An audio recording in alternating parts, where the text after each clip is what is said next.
This is Lesson 13 in Module 13. This lesson covers several related topics such as DHCP, public versus private addresses, and network address translation. It also has a few other topics unrelated to the others such as default gateways, quality of service, and MITRE attack.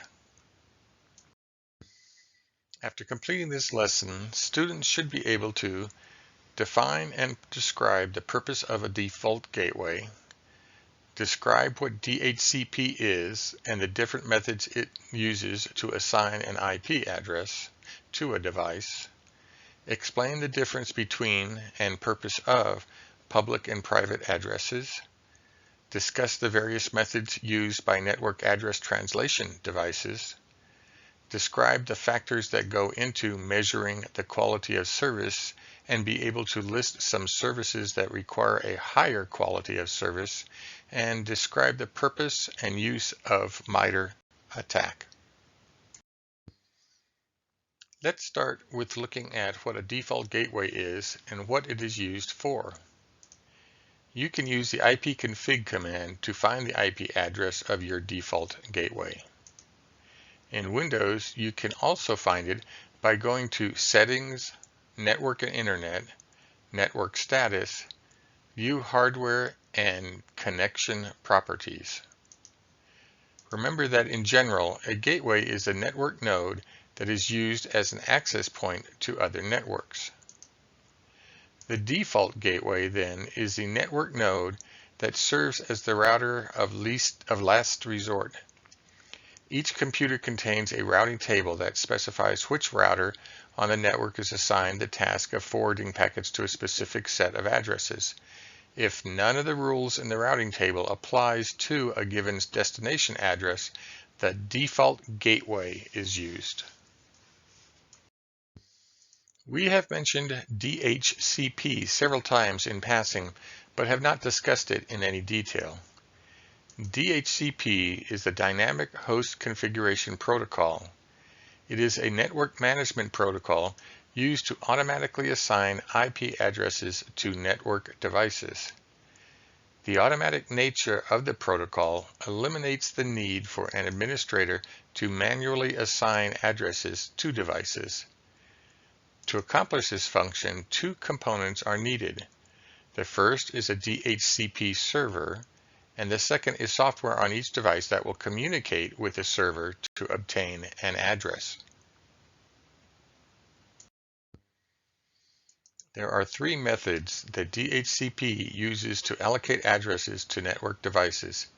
These methods are, first, manual allocation, in which a specific IP address is pre-allocated to a device by an administrator.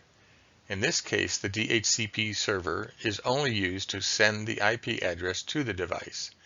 Second, automatic allocation, in which the DHCP server has a pool of available addresses from which it selects one to assign to the device requesting an address. And third, dynamic allocation, where DHCP again has a pool of available addresses from which it chooses an address to assign to the requesting device, but this is only for a limited period of time or when the client frees the address up when it no longer needs the address.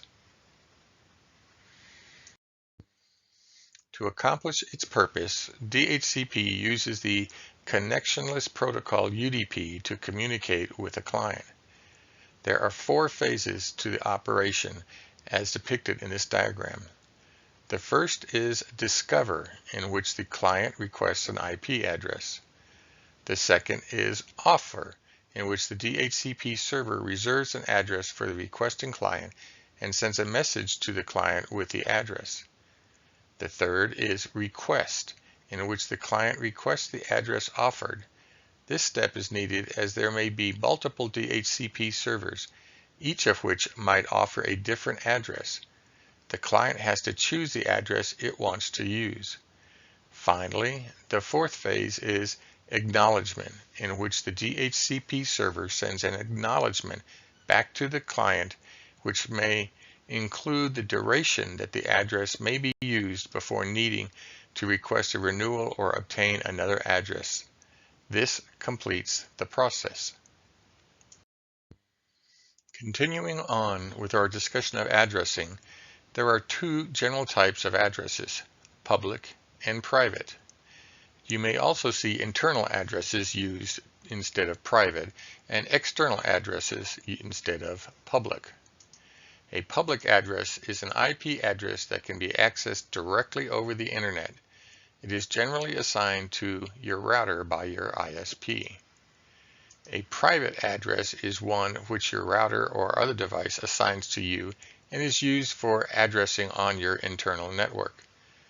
The link shown on this slide provides a nice synopsis of the differences between public and private networks. A private IP address is used in a private or LAN network, while a public IP address is used in a public network, such as on the internet. A private IP cannot be recognized on the internet, whereas a public IP is visible online. A private IP is only unique on the home network, but a public IP is unique globally. A private IP is free, while there are usually costs associated with a public IP address. And a network administrator assigns private IP addresses, whereas an ISP assigns public IPs. This diagram, similar to others you have seen, illustrates the difference between public and private networks and addresses. Your internal systems will still want to be able to communicate across the internet, but the addresses you have assigned to them may actually be the same as other administrators have used in their own private networks. Consequently, you need a method to assign an address to your internal systems that will allow them to communicate beyond the boundary of your network. The most common way to do this is through the use of a network address translation, or NAT device. The NAT device is responsible for translating internal IP addresses to an external address for the duration of the communication between an internal system and an external one. There are several different ways that a NAT can send packets flowing through it to external systems, keeping track of which internal system is talking to which external system. The first is illustrated here and is what has been referred to as a full cone NAT. In this method, an address and port pair for an internal system is mapped to an external address and port pair. Any system sending a packet to the external address and port pair will be sent to the associated internal system that was mapped to this external address and port pair.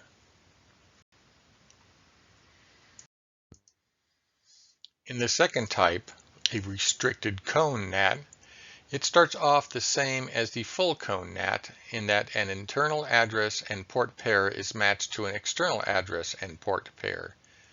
The difference between this and the full cone NAT is seen in terms of packets sent to that internal address and port pair. In a full cone, any host can send packets to the external address and port pair associated with the internal system, and the NAT will send it to the internal pair. In a restricted cone, the NAT will only send it to the internal pair if a previous packet was sent from the internal pair to the external host. It restricts communication to only the external hosts which the internal host has previously communicated with. An important note to make is that in this case, the external system port doesn't matter. The third type is a port-restricted cone NAT, and it is very similar to the restricted cone NAT with one exception. In this case, the external host port does matter, and for the NAT to deliver a packet from an external host to the internal host must have previously sent a packet to the external host address and port pair, which is now trying to communicate with it.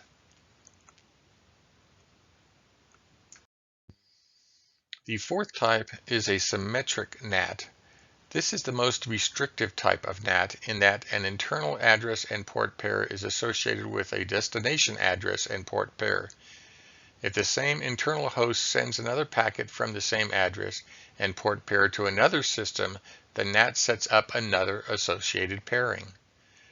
Only an external host that has received a packet from an internal host address and port pair can send a packet back to that same internal host and port pair. It can't send a packet back to the same internal host, but with a different port. Another topic which is of importance to the networking is that of quality of service, which is abbreviated as QoS. We have all had times, I'm sure, when we connected to a system over the internet and were disappointed with the service, usually in terms of the speed, but it could also be a result of other factors. While we may not have been happy with the service we received, there are certain situations where delays or slow connection speeds are much more critical. Examples of applications in which the quality of service is especially important include online gaming, Internet Protocol TV, voice over IP, streaming media, video conferencing, and video on demand. One interesting aspect of networking is that networks can be configured to prioritize network traffic so that traffic needing a higher quality of service can receive more bandwidth, and other traffic, such as email, can be put into a different queue which receives less bandwidth. The type of issues that are tracked for measuring quality of service include bandwidth, which can be equated to the speed of the link or the amount of traffic sent in a given amount of time; delay, which is the time it takes a packet to travel from the source host to the destination network to the destination host. Network congestion greatly impacts the amount of delay in a network. Loss, which is the number of packets lost, which is also typically caused by congestion; and jitter, which is the irregular speed of packets traveling along the network. This can be caused by congestion or the delay of some packets, allowing packets to be received out of order. This issue is manifested by distortion or gaps in the audio or video transmission. Let's now take a look at something a bit different related to security. It is important for security administrators to know what types of attacks they might be subjected to. MITRE ATT&CK is a knowledge base of adversary tactics and techniques based on real-world observation. This last part is important. The database is not based on speculation about what might occur, but rather on actual observed attacks that have occurred. The way that security personnel use the attack knowledge base is a foundation for developing models of possible threats that can occur for the organization. You base your efforts on your environment and what attacks are possible, as opposed to attempting to protect against every vulnerability, even if they are not pertinent to your organization. Here we zero in on just 3 of the columns. Take a few seconds to notice what category each column is listing techniques in. Let's look at reconnaissance, for example, and see that one technique is phishing for information. This is just one of 10 different techniques that an adversary may use to gain information about the organization. Notice that for many of the techniques shown on this chart, there is a number that follows the name of the technique. In the case of phishing, it is a 3. This tells us that there are 3 sub-techniques for phishing for information. Now let's look at the initial access column. In this column, there is also a phishing technique. In this case, not used for obtaining information as part of reconnaissance, but rather used to gain access to a system.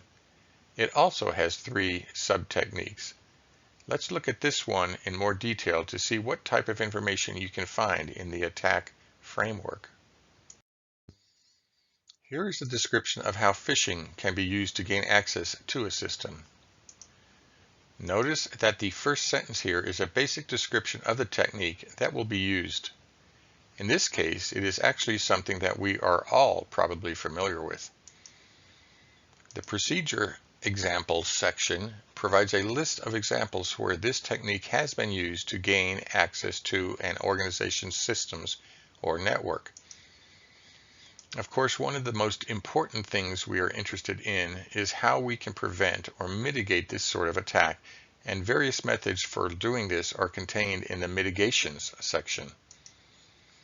Returning to the top of the page, we see that we can also view the 3 sub-techniques for the overall technique of phishing to obtain access. We'll look at this in a few slides. If we scroll down on the previous page just a little bit more, we will see an additional section that is particularly important to threat hunting activity.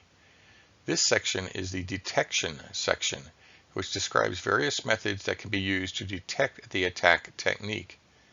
In this example, there are 3 methods listed. Returning to the initial view of the attack framework, there is an option that will expand the original chart to also include the sub-techniques as is shown here.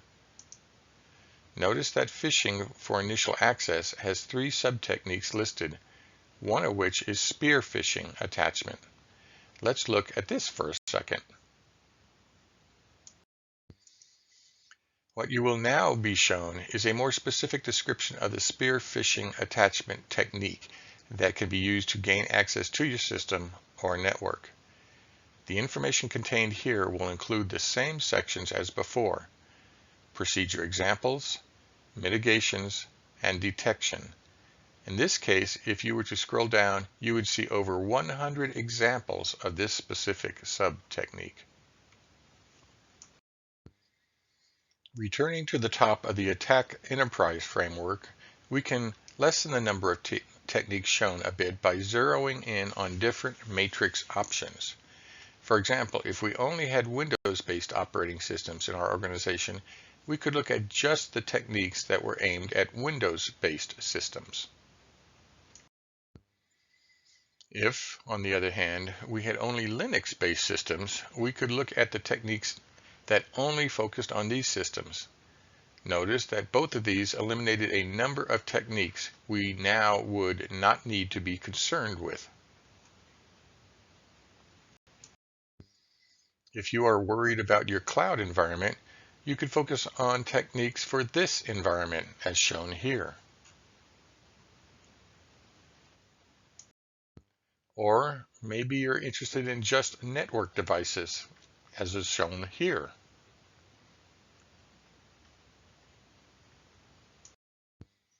Or possibly something that is a growing issue for organizations, your mobile devices.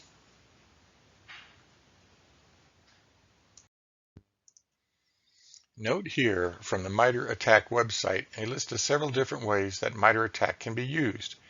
We will take a quick look at 2 items from the use case of detections and analytics. The first is the Finding Cyber Threats with Attack-Based Analytics. This is a document that discusses a methodology for behavioral-based analytic detection capabilities. The second is the Cyber Analytics Repository, or CAR, as mentioned here. ATT&CK is the framework of what adversaries do, and CAR is a knowledge base of analytics based on ATT&CK. Now something on a completely different topic, but something that is becoming increasingly common: spoofing caller ID. The screen capture here is from a website for an app that will allow you to do this called TraceBust.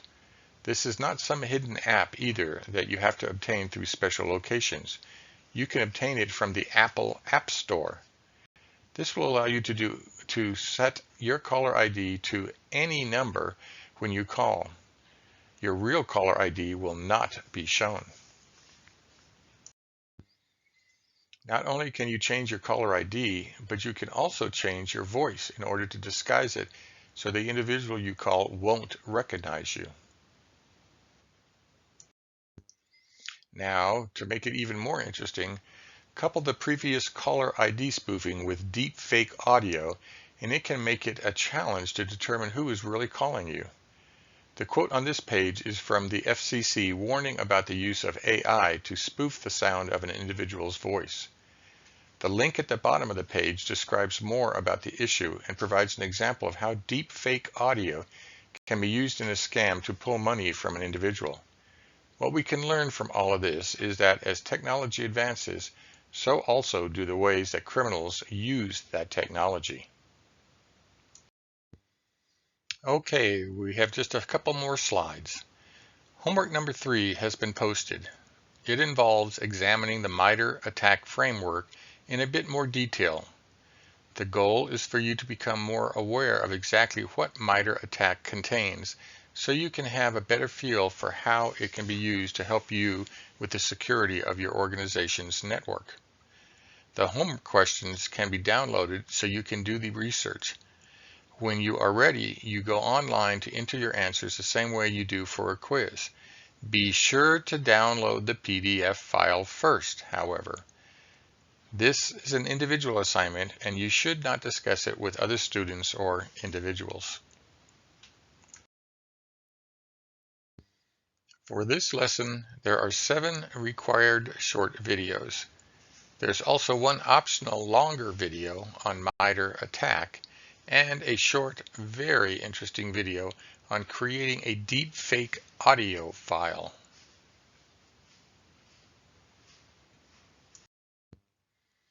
It is time to try a few knowledge review questions.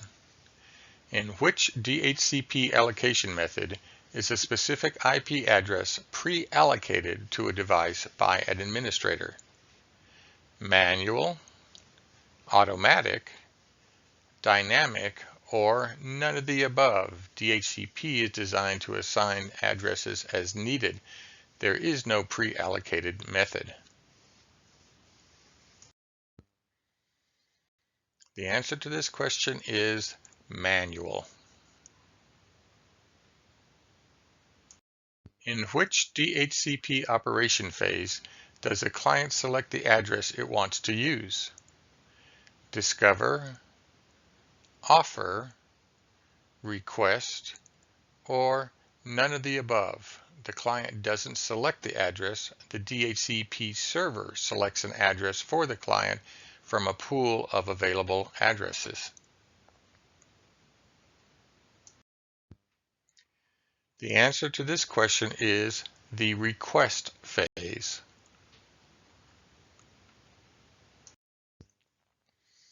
When discussing public versus private addressing, which of the following statements are true? Select all that apply. Private used in LAN, public used on the Internet. Private and public recognized on the Internet. Private unique only on LAN, while public is unique globally. And private is free. Public usually has associated costs.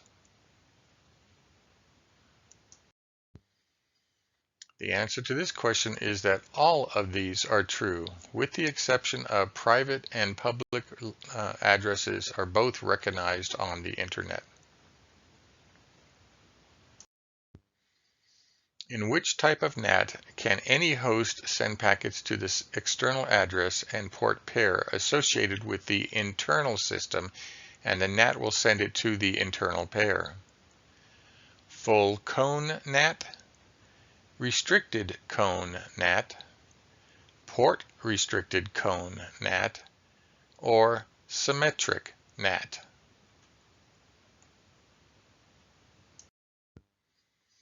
The answer to this question is full cone NAT.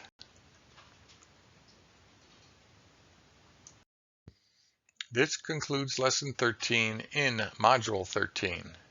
This also concludes Module 13.